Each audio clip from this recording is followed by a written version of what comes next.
What's your favorite slogan about Atlanta? Oh, wow. You mean aside from Atlanta got a mayor named Keisha? Let me see.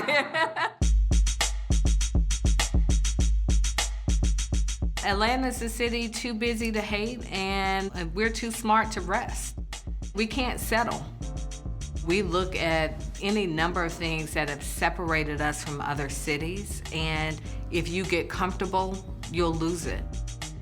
We're gonna leave it all on the battlefield. History will be kind to what we've done for those who are yet to come. What I show to people is that anything is possible, especially in Atlanta. Your dreams don't have to be limited by your circumstances. Your dreams don't have to be limited by what other people think you should be and who you should be. And I hope that as a mayor with the name Keisha, that it says to little girls and little boys, this is yours too. Atlanta truly is a mecca, man. It's a fertile ground of just creative energy, this entrepreneurship. Cooperative economics is the core of Atlanta, and it's still the spirit of Atlanta. Pre-civil rights movements, African Americans lived in the same community. They worked together, they went to church together.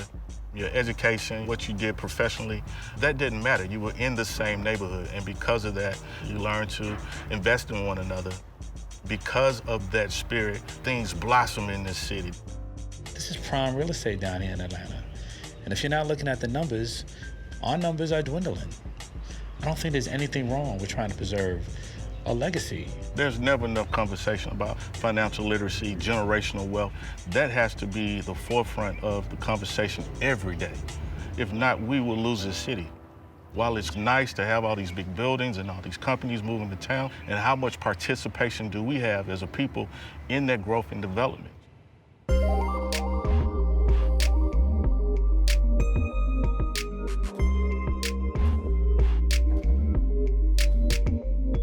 I set a goal for myself that I wanted to become a millionaire by the age of 30. My first experience with business I can think of are when I was maybe 4 or 5 years old, and my grandfather started businesses in Mobile back in the 50s and 60s and passing them on to my dad. And one of the things that I would do in the summer times is I would help them by counting money. It would be my responsibility to count the ones. I saw my mom start businesses when I was really young as well. I remember her reaching certain milestones and being excited, and I also remember times when it was really tight. Money was tight, it was hard. I would see her crying sometimes because things were challenging. I made a decision as I have been exposed to generational wealth that our family was never gonna struggle again. When I first started the agency, and I really didn't have anything extra. In fact, I didn't have enough. So extra was Not on the table. not on the table. I mean, you got upset because you only had one pair of K-Swiss and you had to wear them with everything. That's why I was upset. But I did feel like at the time that if we took the step back for that period, that we would be able to take more steps forward. Yeah. I think that really motivated me and helped me and made me feel like it was possible to start a business myself because I had that exposure. I first had an idea to start a business when I was in high school, and I was a painter. Someone offered to purchase the art, and I was like, oh. When she was negotiating that first painting, I was like, oh, maybe, she's got a little neck for business. When I went out to Google working in Silicon Valley, there were people who were working at Google one day and then they would go to a startup or go start a startup themselves. That was like planting a seed, showing me entrepreneurship in a different way than I had seen it before. The company I started was called Part Pick, and we created technology to recognize replacement parts. For her to bring something like this together, I just knew all along. In fact, the first time she called me and she told me what she was planning, I was like, that's a hit. That's a home run.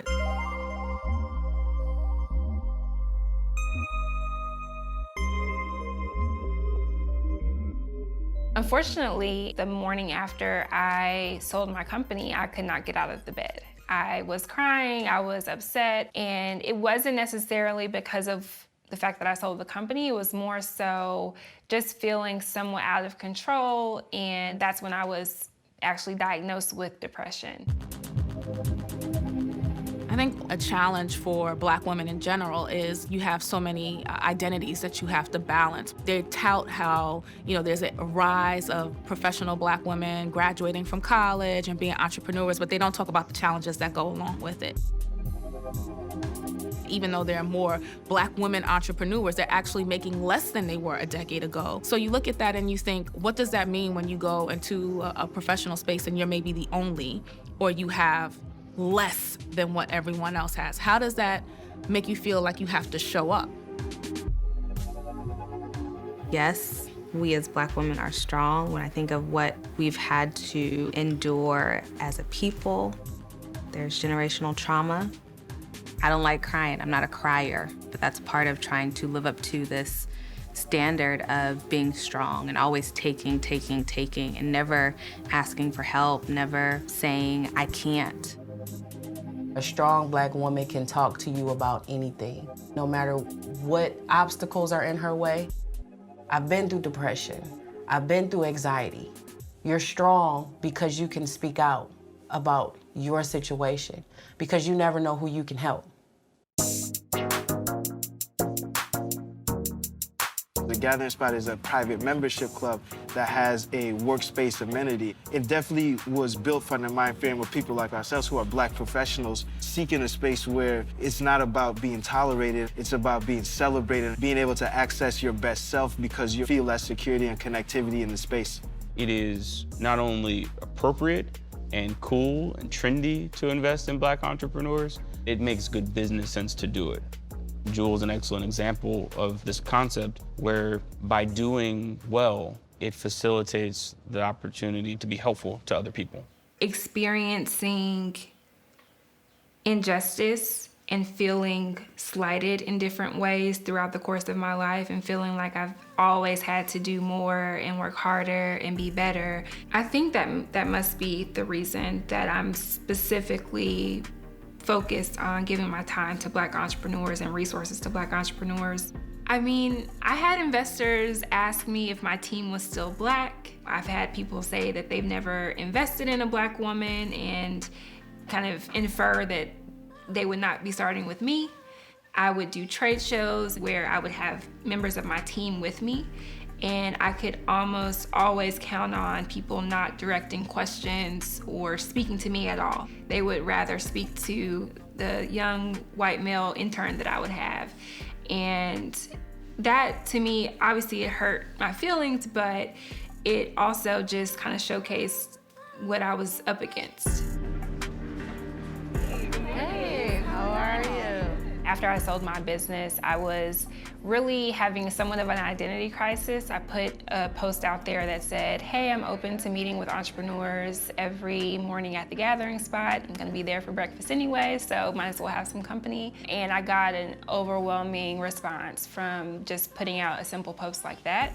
And so over the course of the last 2 years, I probably met with over 100 entrepreneurs. Raising more money at this point is one of the big questions I heard.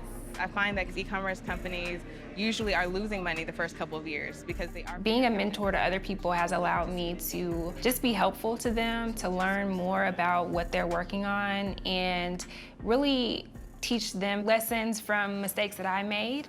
So what's the timeline look like for that? So phase 1 is June. Okay. Phase 2 would be August. Okay, September. so not too far. Exactly.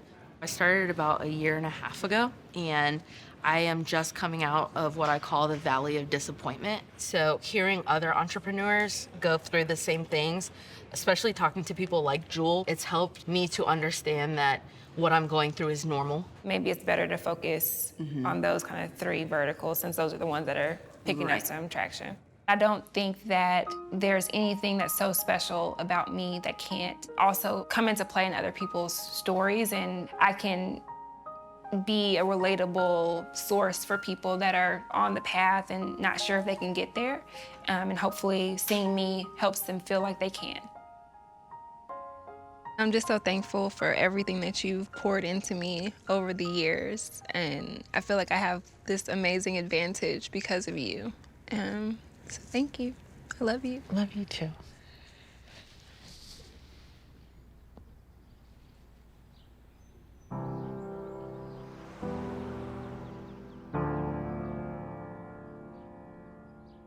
Behind me is the home of Alonzo Franklin Herndon, Atlanta's first Black millionaire.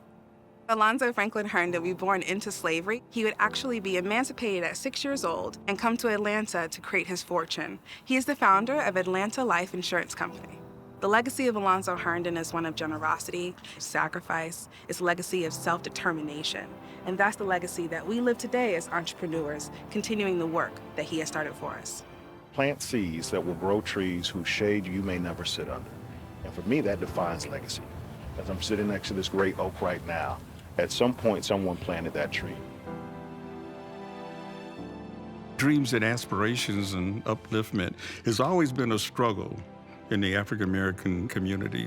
That's been the real genius of the Black experience, how we have dealt with these challenges, no matter where we are in this country. We know that Black people have created a lot of amazing things, and historically, they do not reap the financial benefits of it. And I think that one of the things that this generation is doing is trying to close that gap. If you think we're cultural influencers now, world get ready when we can afford to finance our own ideas. There are ideas sitting in people that they can't activate on because they don't have the financial fortitude to be able to see them through. I am a Black woman, I am a business owner, and the women that work with me look like me. And I always tell them that the world doesn't always want your Black girl magic, but I want it. You get to decide what your legacy looks like. You get to shift your community from the inside out. You get to be the solution for the problems that you see. As hard as we are on ourselves and each other, we have to take a moment to step back and say, man, we're doing it. We have a lot to be proud of. But there are brothers and sisters to our right and to our left that may not be doing as well as us. And it's our job to bring them up and bring them with us. Imagine that freedom and luxury and privilege of sitting around the dinner table and just pontificate on our ancestors. Imagine when you don't have financial wellness, when you don't have financial security. Those dinner conversations are different. Because I was born, because you can hear my voice, because I have air in my body, abundance is my birthright. This generation will change the planet and the financial landscape of America and Black America and humanity. The Black story is the American story. And because America is a beacon of the world, that means Black people are the beacons of this world. And it's time that we start owning that, recognizing that, and realizing that, and letting our light shine.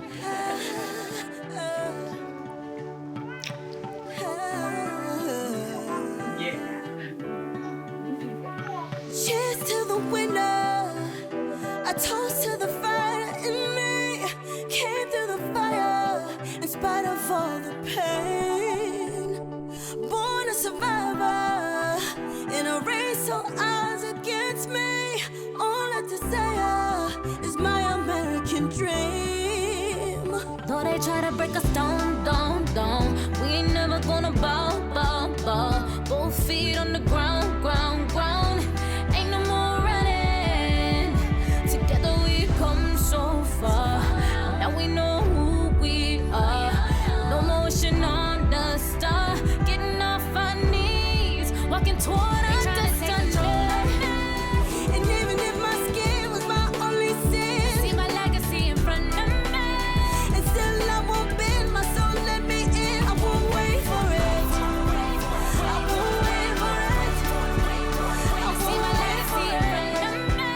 And still I won't bend my soul, let me in. I won't wait for it.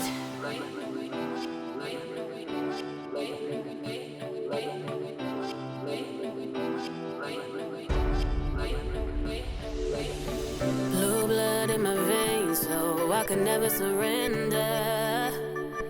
Pain rooted deep, but now we're growing together.